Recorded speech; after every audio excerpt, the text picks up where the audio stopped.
Mateo 16:18. Ang siling diri, kag ako man nagasiling sa imo, ikaw si Pedro, kag sa ibabaw sining igang o kun bato, tukuron ko ang akon iglesia. So madamo nga sikta nga nagagamit sini tungod amo ning teksto nga nagapabakod sila nga iglesia. Iangot mo ang imong ngalan nga church sa sining teksto sa Mateo 16:18, gina-claim nimo nga ikaw ang true church, no? Amo na nagapabakod ko nga ang ginagamit ini ang Mateo 16:18.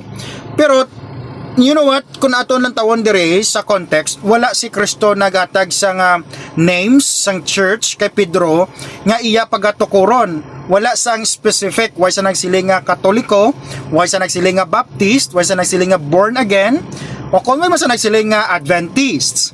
Pag aton inidumdumon nga ang iglesia ni Ginoong Hesus ya makilala sa buhat sa mga bunga, hindi sa pangalan. But silingon sang ginambal ini ni Christ nga pagatukuron yang iya iglesia, may mga puzzle ini. Kumbaga bala may mga palatandaan ini nga mga katawhan.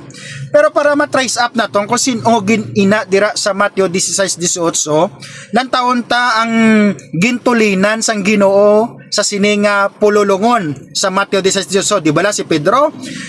O si saon tang libro ni Pedro kung anong pagtudlo niya nanungod sa mga katawhan sang Dios. Are, basaon ta sa ikaduhang Pedro 3. Okay, ikaduhang Pedro kapitulo 3, pakadto ini sa may 2. Okay, unahon ko basa sa verse 1. Amo na hambal ni Pedro: mga inigugma, ini karon amo ang ikaduhang sulat nga ginsulat ko, hambal ni Pedro, sa inyo. Kag sa ilang nga duwa, ginapukaw ko ang inyo bunayag nga hunahuna sa pagpahanumdom sa inyo.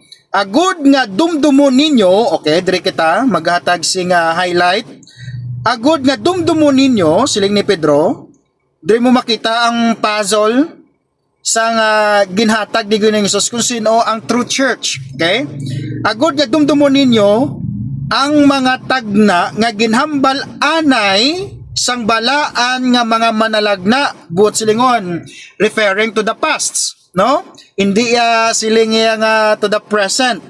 Ginatudluan ni Pedro nga dumdumon, okay? Dumdumon ang mga hambal dire, agod nga dumdumon ninyo ang mga tagna nga ginambal anay sang balaan nga mga manalagna kag ang sugo sang Ginoo. Okay, hindi gid magkalipat si Apostol Pedro sa pagtudlo nga ang matutuod nga church nga gin-establish ni Ginoong Hesus diri sa duta, nagabantay gid sang sugo niya. Okay, sang sugo sang Ginoo ha, hindi sugo sang tao. Therefore, ang sugo sang Ginoo ginsulat niya mismo siya tudlo, okay, dira sa tapi-tapi sang bato. Kag dira mismo nasulat gid ang ginasiling dumduma ang adlaw nga inog paway sa pagpakabalaan sini. You see, ang church nga patindog ni Christ, amo na sa karon nga ang founder si Jesus Christ, hindi Catholic, hindi born again, okay, wala singalan. Pero you know what, sino na ang nagabantay sang sugo sang Ginoo?